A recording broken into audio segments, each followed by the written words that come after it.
नमस्कार दोस्तों, मैं आपका दोस्त शिवेश विश्वकर्मा।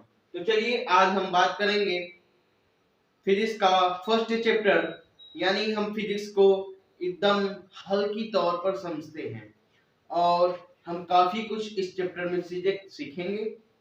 तो चलिए हम स्टार्ट करते हैं। Unit and measurement.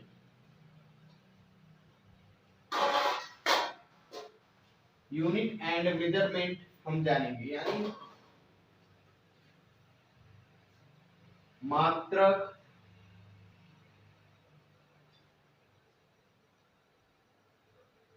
तथा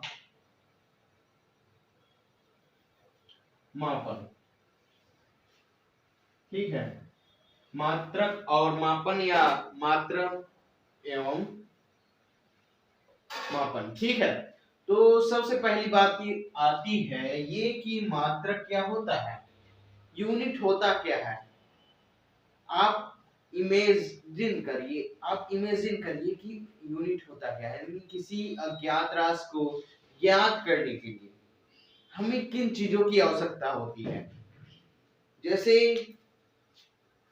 अज्ञात राशि कहने का मतलब कि उसकी लंबाई या उसका आकार किस प्रकार का है, उसे हम क्या बोलते हैं, अज्ञात राशि। यानी उसके बारे में हम न जानते हो कि वो कितना लंबा है, कितना चौड़ा है, किसका उतना कितना घनत्व है, कितना द्रव्यमान है, कितना आयतन है, ये सब चीजें कुछ न जानते हो, उसे क्या कहेंगे, अज्ञात। यानी जो ज्ञात ना हो, सिंपल सा फंडा ये है। तो चलिए हम अब बात करते हैं कि मात्रक और मापन होता क्या है। ये दैनिक जीवन में बहुत बड़ा योगदान इसका रहा कि मात्रक और मापन का। तो सबसे पहली बात आती है मापन। यानी मापन का शाब्दिक अर्थ होता है किसी चीज का माप करना। यानी माप यानी किसी चीज का नापना, तौलना इत्यादि, इन सभी आदि बातें उसमें समाहित हो जाती हैं। तो चलिए हम उसके मेन टॉपिक पर चले कि उसके डिफिनीशन के बारे में। तो सबसे पहले हम जानते हैं मापन क्या होता है। मापन किसी अज्ञात राशि को ज्ञात करने के लिए जो हम कोई एक मानक मान लेते हैं, वही उस मानक क्या कहलाता है, उसका मापन कहलाता है। किसी अज्ञात राशि को ज्ञात करने के लिए और मात्रक कुछ नहीं, वही चीज है। यानी मेजरमेंट, मापन में यदि हम मात्रक की तुलना कर देते हैं, वही उसका क्या कहलाता है, मात्रक कहलाता है। यानी पूर्ण रूप से मापन पूर्ण रूप से कैसे संभव है, मात्रक के ही द्वारा संभव है। किसी चीज का माप किसके द्वारा संभव है, मात्रक के द्वारा ही संभव है। किसी चीज का मेजरमेंट मात्रक के ही द्वारा संभव है। और तो चलिए हम मात्रक की डिफिनेशन को जान लेते हैं। किसी अज्ञात राशि को ज्ञात करने के लिए जो हम कोई एक मानक मान लेते हैं, वही जो मानक हम मानते हैं वही उसका मात्रक कहलाता है। और ठीक है, तो आप ऐसे समझिए कि किसी अज्ञात राशि यानी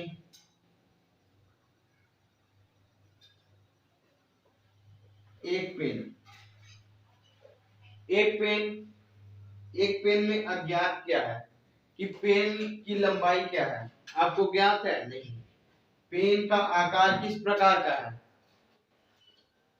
छड़ाकार, वो तो जानते हैं। खैर, पेन की लंबाई क्या, तो मान लीजिए पेन की लंबाई 5। ठीक है, 5 क्या होता है, सेंटीमीटर। ठीक है, सपोज करिए हमारी पेन मान लीजिए 5 सेंटीमीटर। ठीक है, तो जो 5 सेंटीमीटर है, तो यानी 1 सेंटीमीटर इस प्रकार से कितना 5 सेंटीमीटर तक होगा। ठीक है, इस प्रकार से 5 सेंटीमीटर तक होगा। तो इसका कहने का अभिप्राय मेरा यही है कि जो किसी चीज का माप होता है उसका मात्रक भी 5 बार, जितने बार ये लिखे गए हैं उसका मात्रक भी उसके बार उसके साथ सम्मिलित होता है। ठीक है, और किसी राशि, जैसे मान लीजिए यहाँ 1000 ग्राम लिखते हैं। 1000 ग्राम क्या है? ये छोटी इकाई है, मापन की छोटी इकाई यानी ग्राम। तो ग्राम कितनी बार सम्मिलित है? 1000 बार, यानी ग्राम, 1 ग्राम धन 1 ग्राम धन 1 ग्राम, लगभग कितना 1000 बार लिखेंगे तब ये संभव है। और यहाँ हम लिख देते हैं मापन की बड़ी इकाई, मात्रक की बड़ी इकाई केजी लिख देते हैं, तो इसके बराबर हुआ। ठीक है, तो कहने का मतलब मेरा इतना है कि यदि हम किसी चीज का, यदि हम कोई छोटा मात्रक लिखते हैं तो उसकी वैल्यू बड़ी आती है। यदि हम कोई छोटा मात्रक लिखते हैं तो उसकी वैल्यू, उसका मान बड़ा आता है। यदि हम कोई बड़ा मात्रक लिखते हैं तो उसकी वैल्यू छोटी आती है। दोनों अब अनुक्रमानुपाती होते हैं एक दूसरे के। यदि इसका मात्रक छोटा है तो वैल्यू बड़ा, यदि इसका मात्रक बड़ा है तो इसकी वैल्यू छोटा, यानी न्यूमेरिकल वैल्यू, यानी मात्रक दो चीजों पर निर्भर रखता है। किसी चीज का मान दो चीजों पर निर्भर रखता है, सॉरी, किसी चीज का मान दो चीजों पर निर्भर रखता है, यानी किसी चीज का मापन। एक पहला हो गया न्यूमेरिकल वैल्यू, जिसको हम बोलते हैं आंकिक मान। ये क्या है? हमारे आंकिक मान। और दूसरा क्या होता है? मात्रक।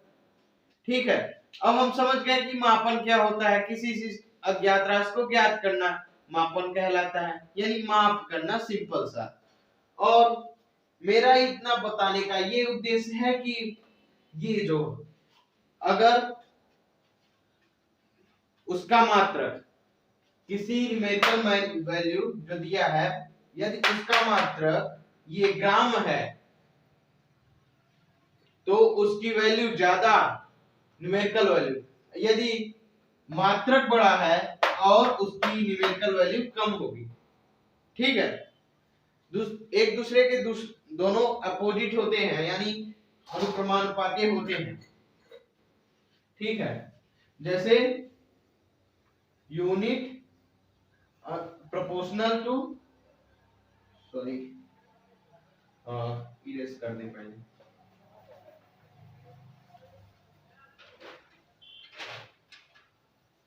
ठीक है, यूनिट प्रोपोर्शनल टू हो जाएगा किसके? न्यूमेरिकल वैल्यू के।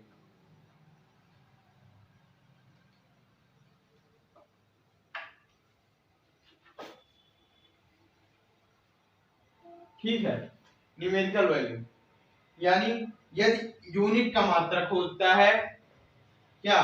छोटा, तो न्यूमेरिकल वैल्यू का मान होता है बड़ा। ठीक है, यदि यूनिट का मात्रक है, फिर से समझिए आप लोग, यदि यूनिट का मात्रक होता है छोटा तो न्यूमेरिकल वैल्यू का मान होता है बड़ा। ठीक है, तो चलिए अब हम दूसरी बात करते हैं।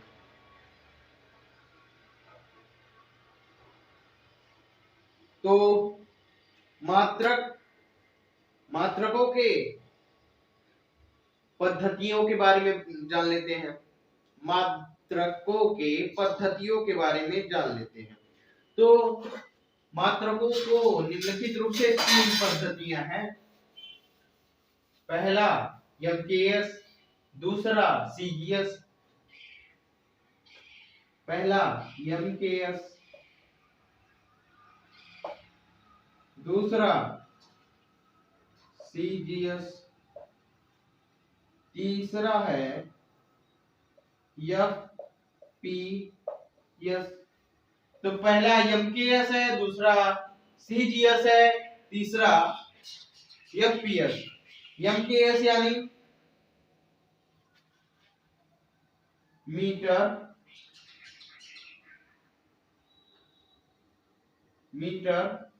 किलोग्राम, इंग्लिश में लिखे कि हिंदी में, चलिए हिंदी में लिख देते हैं।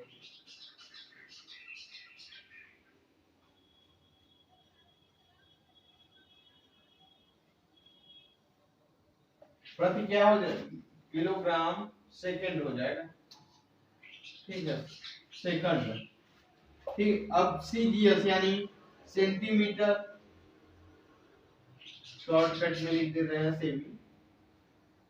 G यानी ग्राम, फिर सेकंड, समझते जाइए आप लोग। और तीसरा क्या है, FPS यानी फुट पाउंड सेकंड।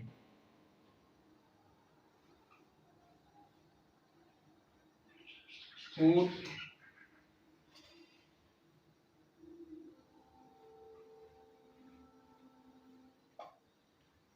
ठीक है।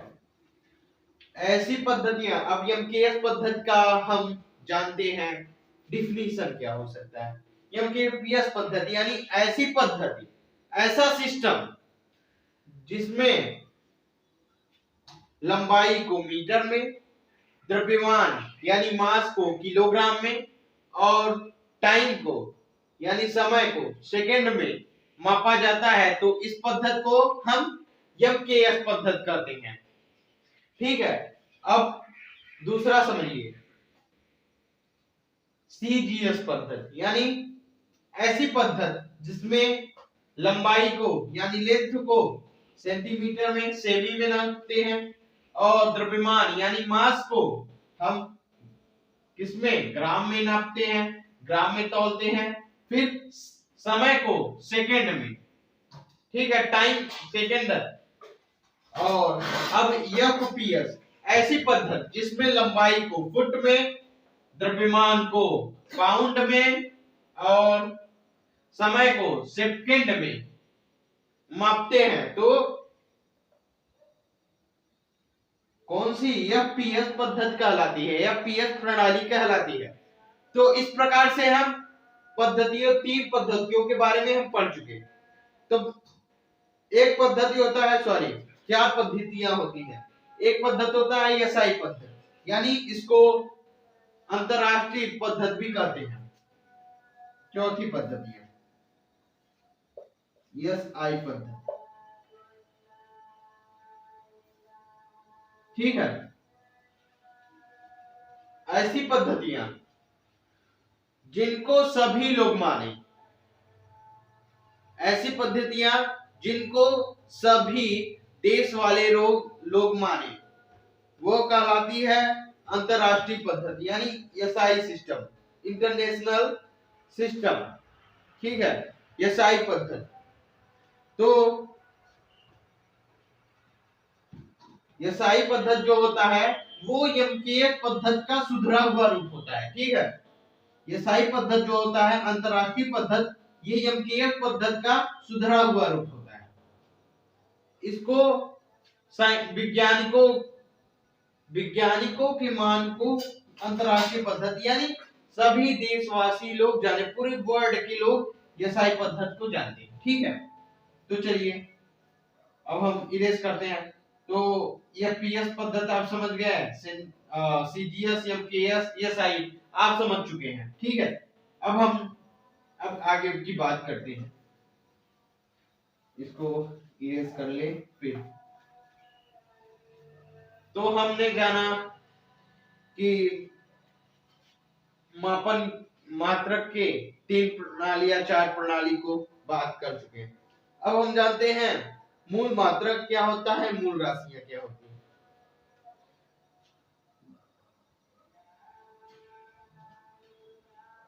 मूल राशियां 7 होती हैं, ठीक है, मूल राशियां 7 होती हैं। मूल राशियां।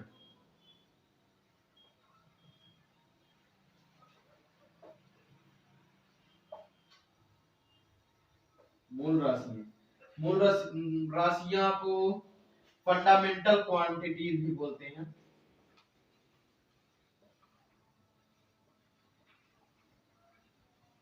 क्वांटिटीज,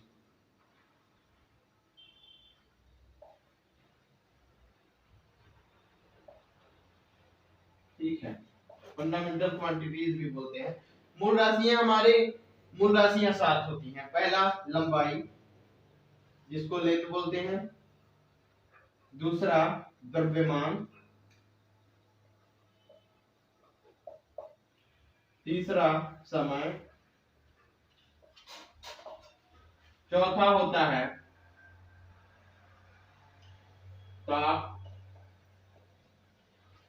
ठीक है, चौथा होता है ताप। पांचवा होता है विद्युत धारा।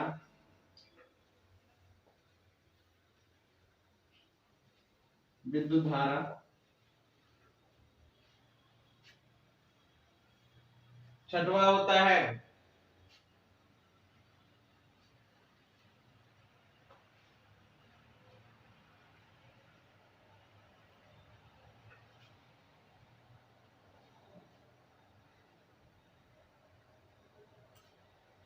ज्योति तीव्रता।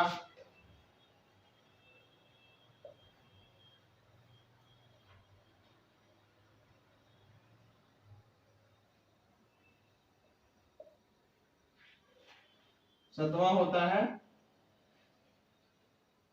पदार्थ की मात्रा।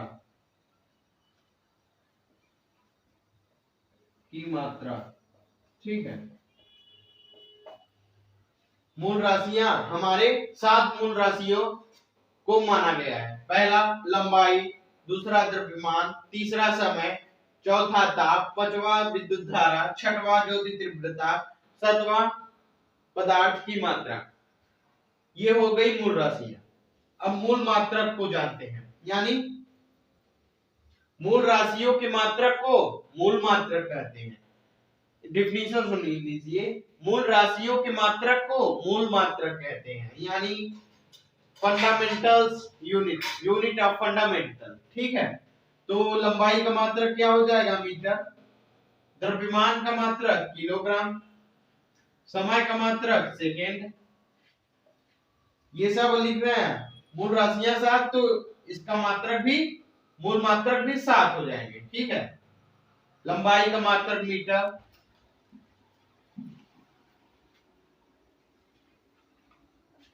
केल्विन।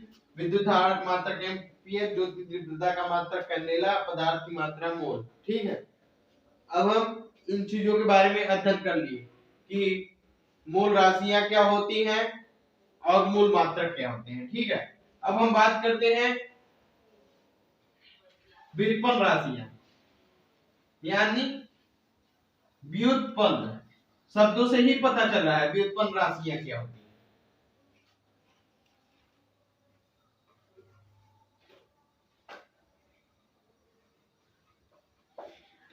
व्युत्पन्न राशियां ऐसी राशियां जो मूल राशियों की सहायता से बनाई जाती हैं, व्युत्पन्न राशियां कहलाती हैं, ठीक है।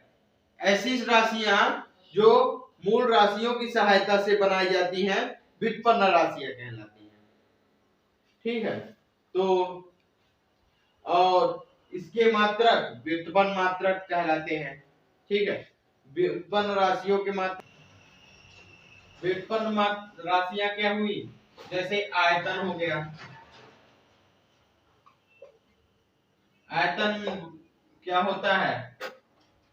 लंबाई होता है, चौड़ाई होता है, ऊंचाई होता है, ठीक है। और इन्हीं के मात्रक, लंबाई का मात्रक मीटर हो जाता है, चौड़ाई का मात्रक भी मीटर, ऊंचाई का मात्रक भी मीटर, यानी मीटर क्यूब। इसके मात्रक क्या हुए हमारे? क्या हुए? व्युत्पन्न मात्रक, ठीक है। व्युत्पन्न राशियों के मात्रक को व्युत्पन्न मात्रक, जैसे क्षेत्रफल, लंबाई गुणित चौड़ाई होता है। ठीक है, लंबाई गुणित चौड़ाई क्या हुआ, व्युत्पन्न मात्रक क्षेत्रफल बराबर, तो लंबाई का मात्रक मीटर, चौड़ाई का मात्रक मीटर, तो क्या हुआ मीटर स्क्वायर। ये इसका क्या हुआ, व्युत्पन्न मात्रक। ठीक है, और दो पूरक मूल मात्रक भी होते हैं, दो पूरक मूल मात्रक भी होते हैं, एक होता है रेडियन, दूसरा होता है स्टेरेडियन। रेडियन दो पूरक मात्रक भी होते हैं। ठीक है, दो पूरक राशियां और उसके मात्रक भी होते हैं।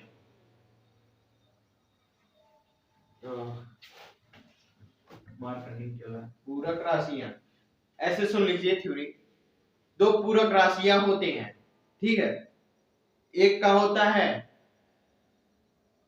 रेडियन, दूसरा होता है स्टेरेडियन। रेडियन या का मात्रक कोण, स्टेरेडियन का मात्रक घन कोण। ठीक है, तो अब मिलते हैं हम आपको अगली वीडियो में, जिसमें हम न्यूमेरिकल्स को जानेंगे। ठीक है, और आपका मात्रक तथा मापन थ्योरी कंप्लीट हो चुका है। अगर इसमें कुछ त्रुटि होगी तो आप कमेंट बॉक्स में कमेंट करेंगे। ठीक है, तो आपको कुछ क्वेश्चन भी पूछना होगा, कमेंट बॉक्स में आप कमेंट कर सकते हैं। कमेंट बॉक्स की आपके लिए ही खुला है। ठीक है, तो चलिए है आज के दिन जय हिंद, अलविदा, धन्यवाद, थैंक यू। वीडियो को ज्यादा से ज्यादा शेयर करें।